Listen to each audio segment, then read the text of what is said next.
अभी हम लोग बात करते हैं railway finance, ticketing and railway technology के बारे में बात करते हैं।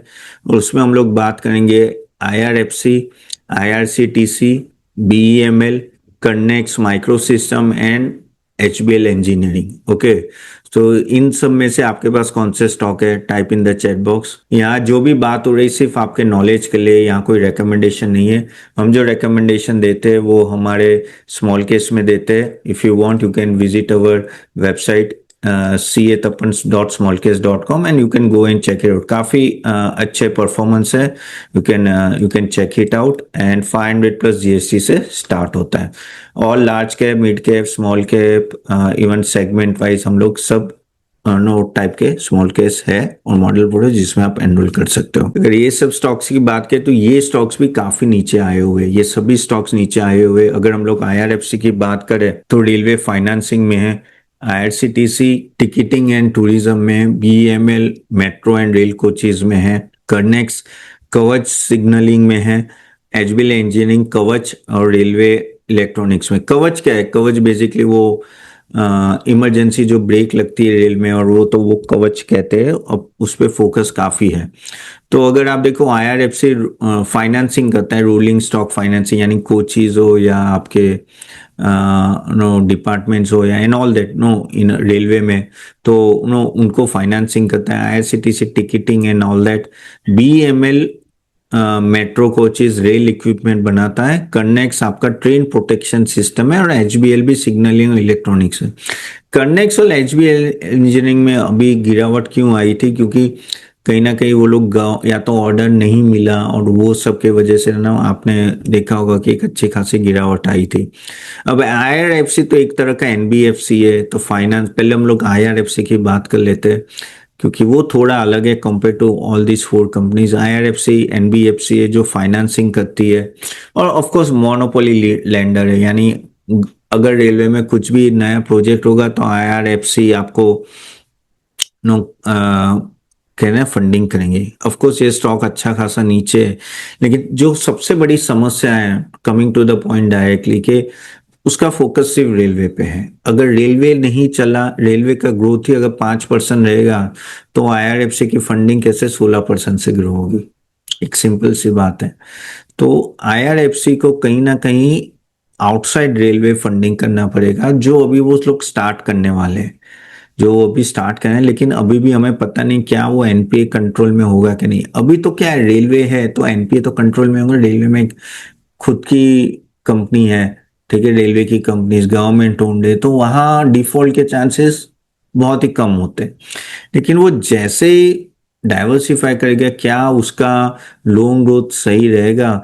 जैसे बाकी सब एनबीएफसी देखो तो 16, 18, 20% से लोन ग्रो कर रही है। उतना लोन ग्रोथ आईआरएफसी का नहीं आता है, क्योंकि वो कहीं ना कहीं आपके रेलवे को ही करता है, और इसलिए वहां एक तरह से ना डिस्काउंटिंग हो जाती है। पीएसयू कंपनी की वजह से भी डिस्काउंटिंग होती है।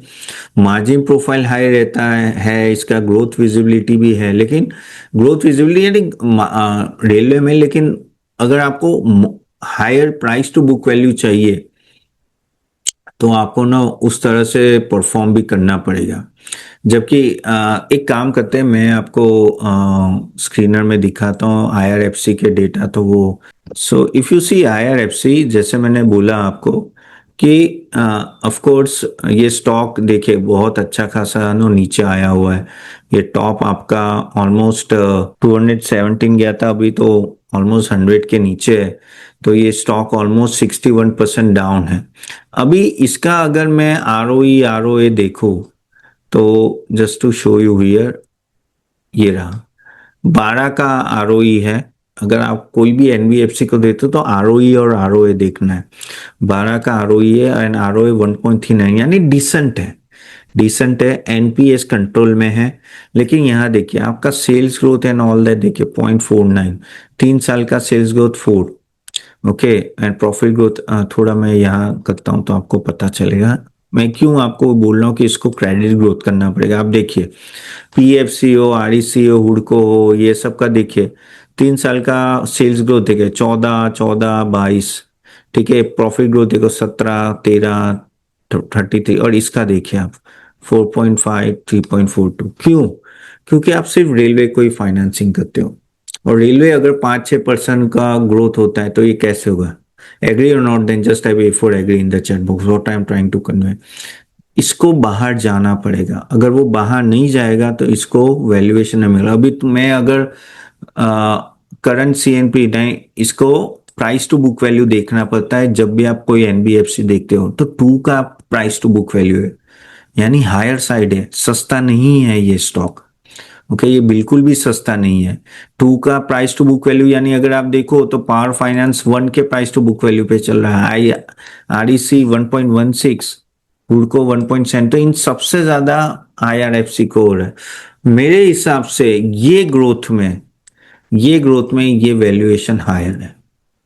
ओके, इतना नहीं होना चाहिए, बट क्योंकि ये एक तरह का IRFC एक मोनोपोली है रेलवे में, इसलिए उसको हायर प्रीमियम मिल रहा है।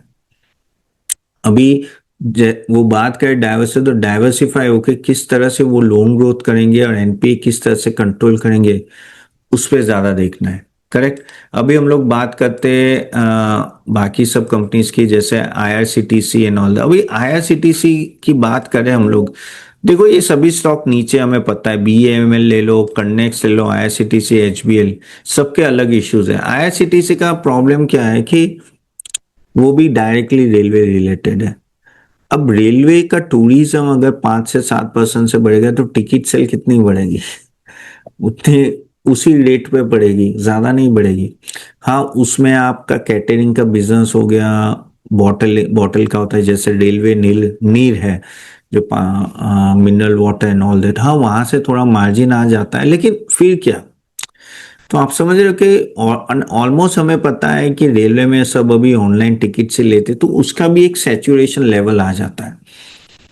मुझे ऐसा लग रहा है कि अगर आप IRCTC का देखो ना, तो वो सैचुरेशन लेवल आया है। हाँ, लेकिन अगर आप ROE ROC देखो तो बढ़िया है यार, 46 34। क्योंकि सेल्स ग्रोथ देखो तो अच्छा खासा ओवर द टाइम ग्रो किया है इसने। ओके, लेकिन EBITDA margin and all that, average working, बाकी सभी रेशियो अच्छे हैं, इवन आप देखो मार्जिन भी अच्छा है, लेकिन अभी मार्केट इसको प्रीमियम नहीं दे रहा है। मार्केट इसको प्रीमियम नहीं दे रहा है। अगर हम लोग देखें IRCTC का, आप देखिए ये स्टॉक कैसे नीचे आ रहा है। ये स्टॉक 1100 गया था, अभी 500 पे आ गया है, और वो कंटिन्यूअसली परफॉर्म नहीं कर रहा है। ठीक है, अगर 12% से ग्रोथ है 8%, लेकिन इसका है ना क्या हो रहा है कि इसका P/D रेटिंग हो रहा है। Just to show you here, एक समय पे ये 78 के पी पे था, आज ये 28 के पी। अब 28 का पी महंगा नहीं है।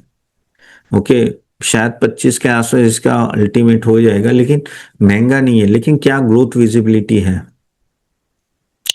मुझे लग रहा है कि मार्केट अभी इसको प्रीमियम नहीं दे रहा है, क्योंकि ये इसका सैचुरेशन लेवल है, और ये कहीं ना कहीं अलग कोई कैटेगरी में जाएंगे IRCTC तो दिखे, नहीं तो ये स्टॉक यही कंसोलिडेट होगा। That is what I feel.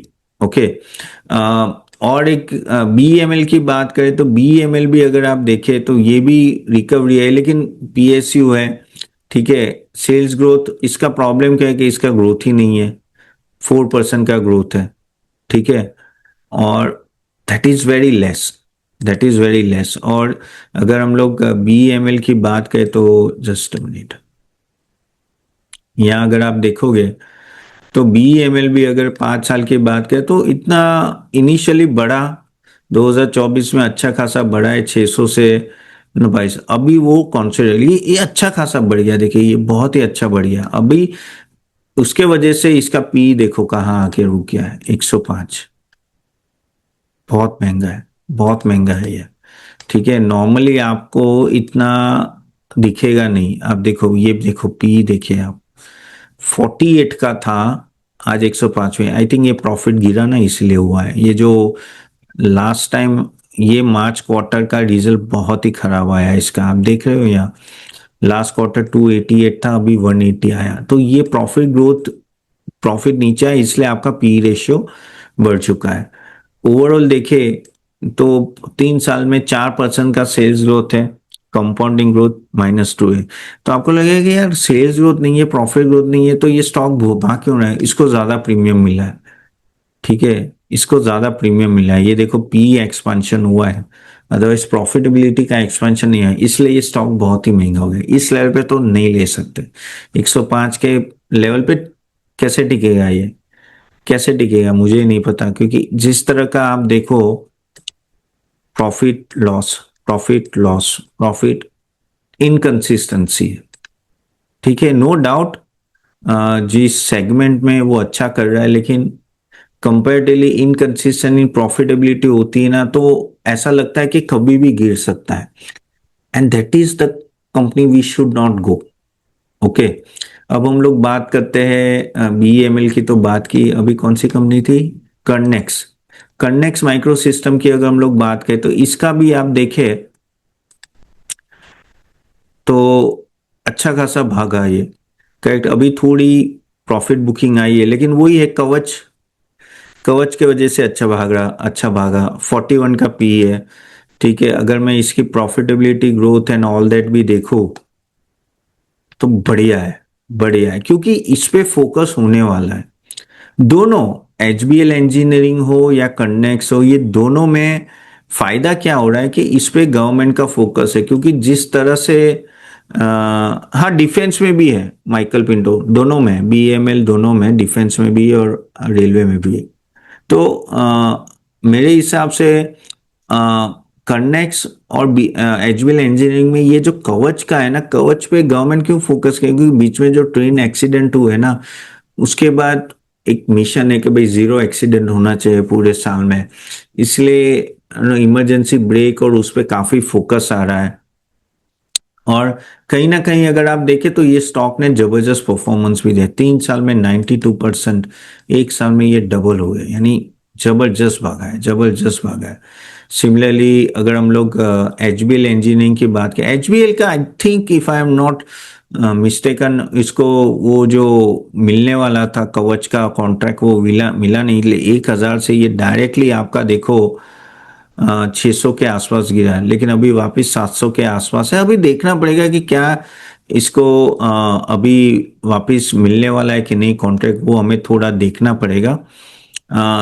अगर मैं इसकी प्रॉफिटेबिलिटी, ये पता नहीं, आज इंटरनेट के बहुत इश्यूज हो रहे हैं, आई डोंट नो क्या हो रहा है। या guys, you are able to hear my voice? Just type yes in the chat box, okay, अगर मेरी आवाज सुनाई दे रही है तो, क्योंकि ये बार बार आज बंद हो रहा है। ओके, यस, ओके ओके, ठीक है, मैं देख नहीं पा रहा हूँ, ये देखो तो चलो कोई बात नहीं। So what I am trying to convey here is that HBL engineering में जैसे प्रोजेक्ट्स आएंगे तो आई थिंक उसके लिए वो अच्छा रहेगा, लेकिन अगर हम लोग देखें तो 23 का पी है, यानी इतना महंगा नहीं है, क्योंकि ये स्टॉक ऑलरेडी अच्छा खासा नीचे आ चुका है। तो अपने लेवल से तो नीचे आया है, तो वो मुझे लग रहा है कि थोड़ा अगर ठीक ठाक हो, ये देखिए ये सही है ना, देखिए ये आप 68 का सेल्स ग्रोथ है और 200 का प्रॉफिटेबिलिटी, आप देखो कि साल टू साल कितना बढ़िया परफॉर्म किया है इसने। This is what you have to see, ये दिख रहा है कि हाँ भाई इसमें अच्छा खासा वो होगा, नो ग्रोथ भी आ सकता है। सो इसका भी डिफेंस में है, सब में है, रेलवे में है, सब में है, ऑफ कोर्स अकेला इसमें नहीं है, लेकिन अच्छा है। कनेक्स का मोस्टली आप देखो ना तो कंपैरेटिवली रेलवे में ज्यादा है। और यहाँ से अगर हम लोग देखेंगे कि किस तरह से मूवमेंट आ सकती है इन सब स्टॉक्स में, तो मेरे हिसाब से ऑर्डर बुक देखे तो ऑर्डर बुक तो सबकी सही है, ठीक है, उसमें कोई दिक्कत नहीं है। चारों के ऑर्डर बुक धीरे धीरे बढ़ेगी। एचबीएल का हमें वो ऑर्डर जो कैंसिल होता है उसका हमने देखना है कि आगे जाके कैसे ऑर्डर, इलेक्ट्रॉनिक ऑर्डर्स मिल रहे हैं। लेकिन रेलवे सेफ्टी पे काफी फोकस रहेगा आगे जाके। जैसे मैंने बोला कि आईआरएफसी और आईआरटीसी, आईआरसीटीसी के खुद के प्रॉब्लम्स है। बीईएमएल स्टॉक थोड़ा बढ़ चुका है और लास्ट टाइम प्रॉफिटेबिलिटी अच्छी नहीं थी, वो ध्यान रखे। अब मुझे बोलोगे भाई नंबर 1 2 3 4 5 कौन सा है, तो ऑफकोर्स मेरा नंबर 1 अगर आप देखेंगे तो मैं तो I think even though connects और एचबीएल आई थिंक आप ध्यान में रख सकते हो, अच्छा खासा नीचे आया है तो नेक्स्ट क्वार्टर का order book and all they देखे, लेकिन वो वैल्यूएशन मुझे ठीक ठाक लग रहा है। देन कन्नेक्स भी अच्छा है, लेकिन थोड़ा महंगा है। थोड़ा नीचे आता है ना, then you can think in out Kernex के बारे में। Then I will take BEML, third one will be BEML, fourth one will be I can take it like IRCTC, and fifth one will be IRFC. So उस तरह से मैं करूँगा। जहाँ strength ज़्यादा दिख रही है वो मैं ट्राई करूँगा। मैंने आपको ऑलरेडी बताया कि स्ट्रेंथ क्यों कन्नेक्स और HBL इंजीनियरिंग में वहाँ ज़्यादा दिख रही है, क्योंकि उनके प्रोडक्ट्स ऐसे हैं, क्योंकि उनकी डिमांड ऐसी है, और प्लस एग्जीक्यूशन भी हो रहा है। और ये चीज बहुत ही मेन ध्यान रखते हैं। प्लस क्या है कि जो प्रोडक्ट्स है वो कुछ ही कंपनी बनाती है, सभी नहीं बनाते, प्लस उसमें मार्जिन भी अच्छा होता है। So keep that in mind no when you are talking about all the stocks. Okay, so ये पांचों स्टॉक के बारे में ये चीज ध्यान रखें।